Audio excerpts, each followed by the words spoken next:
Kinematic elements है क्या? Kinematic elements is a resistant body या an assembly of resistant body. क्योंकि कोई भी स्ट्रक्चर है तो उस स्ट्रक्चर को बनने के लिए लिंक्स की जरूरत पड़ेगी, और ये लिंक्स हमारे यानी काइनेमेटिक लिंक्स जो है।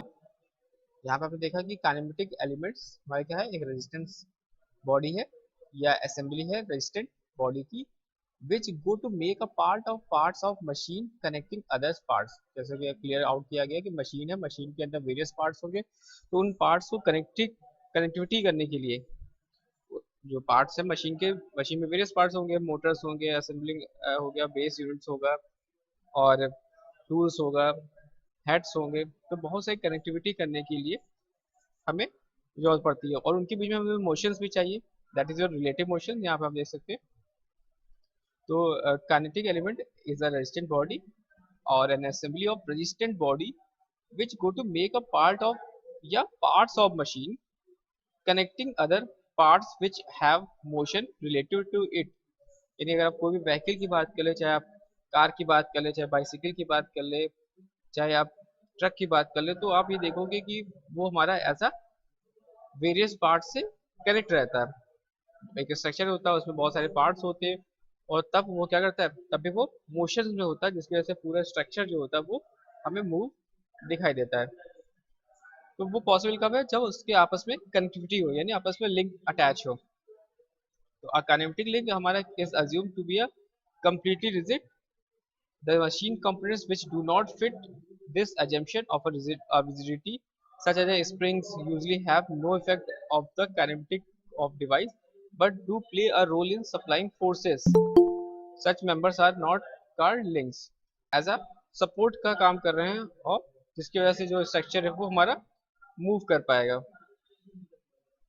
तो यहाँ पे जैसे कि कल बात की थी हमने रेसिप्रोकेटिंग स्टीम इंजन की, तो इसमें क्या है, आपस में एक कनेक्टिविटी है, जिसकी वजह से मूवमेंट होगा, रिलेटिव मोशन होगा, और स्ट्रक्चर जो होगा वो टू एंड फ्रो मोशन या rotary motion, other other motions को ये कंप्लीट कर पाएगा।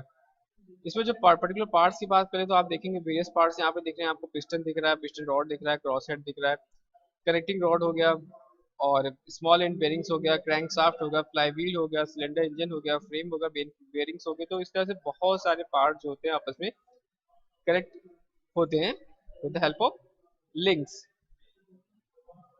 तो बेसिकली कैरेक्टरिस्टिक्स क्या है लिंक की, जैसे कल बात की थी हमने कि इनकी जो ये है, इनमें के बीच में क्या होगा, एक relative motions, it should have relative motions, और it must be a resistant body, need not to be a rigid body. Types of link में कल बात की थी, जैसे कि रिजिड लिंक्स, फ्लेक्सिबल लिंक और फ्लूइड लिंक्स। रिजिड लिंक्स क्या है, a link which does not undergo any deformation while transmitting a motion is called rigid link. And इस केस में फ्लेक्सिबल लिंक में क्या हो जाएगा, फ्लेक्सिबल लिंक में is one which the partially deform, यहाँ पे कोई भी डिफॉर्मेशन नहीं है, अंडरगो एनी डिफॉर्मेशन, लेकिन फ्लेक्सिबल लिंक के केस में क्या हो रहा है, which is the partially deform हो जा रहा है in a manner not to affect the transmission of motion.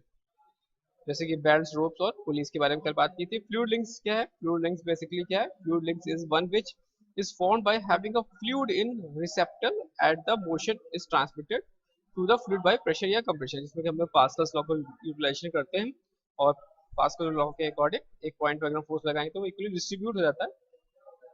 तो इसमें हम लोग हाइड्रोलिक प्रेस हो गया, जैक्स हो गया, और ब्रैकेट्स। तो अगर, क्योंकि अगर कोई भी मशीन है, कोई भी अगर ऑटोमोबाइल की बात कर ले, कार है, बाइक है, कोई भी अगर कंपोनेंट है मशीन के कंपोनेंट से, तो उनमें क्या होगा, क्योंकि उनके बीच में अगर मोशन नहीं होगा, उनके बॉडी जैसे इंजन है, इंजन के अंदर पर्टिकुलर रिलेटिव मोशंस नहीं होंगे, तो हमारी जो व्हीकल है वो मूव नहीं करेगा। तो हमें ये समझना पड़ेगा कि पहले अच्छा मशीन क्या है और स्ट्रक्चर्स क्या है। तो मशीन की डेफिनेशन हमने यहाँ पे देखी थी, मशीन की पर्टिकुलर डेफिनेशन। मशीन हमारा क्या है, machine it is a device by means of which available energy can be convert into desired form of useful work. लेकिन स्ट्रक्चर की बात कर लेंगे, तो स्ट्रक्चर हमारा क्या है, स्ट्रक्चर में the members of structure do not move related to one another. यानी स्ट्रक्चर क्या होगा, स्ट्रक्चर मूवमेंट नहीं होगा, कोई भी रिलेटिव मोशन इसमें नहीं होगा। जबकि मशीन के जो पार्ट्स होंगे, पार्ट्स ऑफ मशीन क्या करेंगे, वो मूव करेंगे related to each other. Machine में बात करते हैं अदर, तो it transform the available energy into some useful work. और इसमें क्या हो जाएगा, no energy is transform into useful work, क्योंकि स्ट्रक्चर तो मूवमेंट ही नहीं हो रहा, तो कोई मोशन नहीं हो रहा उसके अंदर, तो no energy is transform into useful work, just like a structure, stability उसके अंदर है। और मशीन की बात करते हैं तो जो लिंक्स होते हैं वो मे भी ट्रांसमिट करते हैं बोथ पावर एंड मोशन, जबकि स्ट्रक्चर में क्या होता है, the members of structure transmit forces only. तो जैसे मशीन के एग्जांपल तो वेरियस मशीन है, shaper machine, lathe machine, milling machine, drilling machine and so on. Structure की बात करें तो हमारा आपने देखा होगा रूफ स्ट्रक्चर्स, फ्रेम स्ट्रक्चर, बड़े बड़े जो होते हैं, these are the structure. Structure में कोई भी मतलब आपको इतना ध्यान रखना है कि स्ट्रक्चर में कोई भी मूवमेंट, कोई भी मोशन नहीं होता, do not move related to one another, लेकिन जबकि मशीन के अंदर क्या होगा, वो मूव करेगा रिलेटेड टू ईच अदर। तो किस तरह से मोशन होगा किसी कंपोनेंट्स के अंदर, तो उसके लिए हमें पहले समझने पड़ेंगे कि पेयर्स के बारे में, कि किस तरह से पेयर्स बनते हैं। तो बात यहाँ पे कर रहे हैं काइनेमेटिक पेयर्स की। तो काइनेमेटिक पेयर का मतलब हो गया कि इज अ जॉइंट होगा of two links that permits relative motion. Kinematic pair हमारा क्या करेगा, is a joint of two links that permits relative motion, इसमें हमें रिलेटिव मोशन ऑब्टेन हो जाएगा, मिल जाएगा। तो यहाँ पर अगर आप देखोगे तो जो रिलेटिव मोशन है बिटवीन द एलिमेंट्स या लिंक्स का, that form a pair is required to be a completely constraint और सक्सेसफुली कंस्ट्रेंट। कंस्ट्रेंट और सक्सेसफुली कंस्ट्रेंट, कंस्ट्रेंट और सक्सेसफुली कंस्ट्रेंट या अनकंस्ट्रेंट का मतलब है यहाँ पे बेसिकली ज्योमेट्री से, कि उसके जो मशीन के जो कंपोनेंट्स है वो आपस में किस तरह से सिमेट्रिकली या आपका ज्योमेट्रिकली अटैच है, उनके बीच में क्या किस तरह से पेयर हो रहा है, किस तरह से लाइनिंग बन रही है। These are the constraint and unconstraint या सक्सेसफुली कंस्ट्रेंट की बात की जा रही है, एक दूसरे के रिलेटिव ज्योमेट्रिकल और अदर मोशंस से रिलेटेड। तो डिग्री ऑफ फ्रीडम हमारा काइनेटिक पेयर का is given by the number of independent coordinates required to completely specify the relative motion. These coordinates are called variables. तो डिग्री ऑफ फ्रीडम मोशंस के लिए हमें जरूरी है। डिग्री ऑफ फ्रीडम कैसे निकालते हैं, डिग्री ऑफ फ्रीडम ये क्या वैल्यूबल है ये हम आगे देखेंगे। तो जो degree of freedom of kinetic pair is given by the number of independent coordinates required to completely specify the relative motion. These coordinates are called variables. तो ये होगा basically kinetic pairs. Kinetic pairs में हमें क्या ध्यान रखना है, variables के बारे में, कंस्ट्रेंट है, successfully constraint, completely constraint motion की बात करें। अब देखिए यहाँ पे वर्ड यूज कर लिया गया कंप्लीटली, दैट मीन्स सारी ज्योमेट्री जो होगी वो फुलफिल करेगा। यानी when the motion between a pair is limited to a defined direction irrespective of the direction of a force applied, then the motion is said to be a completely constrained motion. तो यहाँ पे कोई आप जैसे एक particular definite direction में motion हो रहा है, यानी when the motion between a pair is limited to a definite direction irrespective of direction of a force applied, then the motion is said to be a completely constrained.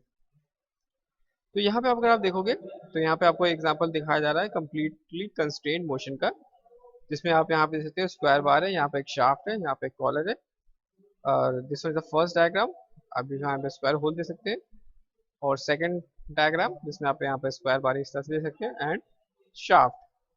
तो ये example क्या show कर रहा है, ये example show कर रहा है कि the motion of square bar in a square hole and the motion of a shaft with collars at each end are the examples of completely constrained. तो आप यहाँ पे देखोगे तो ये सारे जो हैं वो एक दूसरे से कंस्ट्रेंट में, यानी सारी ज्योमेट्रिकल जो है वो फुलफिल करते हैं, इसलिए क्या है कंस्ट्रेंट में है।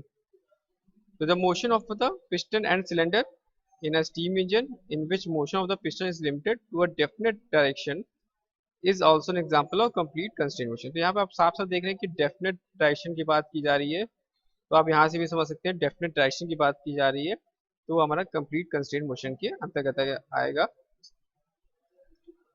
नेक्स्ट इनकम्प्लीट कंस्ट्रेंट मोशन, अब यहाँ पे साफ से बता दिया इनकम्प्लीटली है, जब कंप्लीट था तो हमारा डेफिनेट डायरेक्शन था, तो अब इनकम्प्लीट होगा तो क्या होगा, जब motion between a pair can take place in more than one direction. अब डेफिनेट डायरेक्शन थी ऊपर वाले में, लेकिन यहाँ पे क्या डेफिनेट डायरेक्शन के साथ साथ नहीं है, यहाँ पे हमारे एक से अधिक डायरेक्शन है, that is more than one direction, the motion is called incompletely constraint motion. कैसे इनकम्प्लीटली है, एग्जांपल एक सर्कुलर बार या shaft of a circular round whole in an example of completely constraint motion, and it may be either rotate या slide in a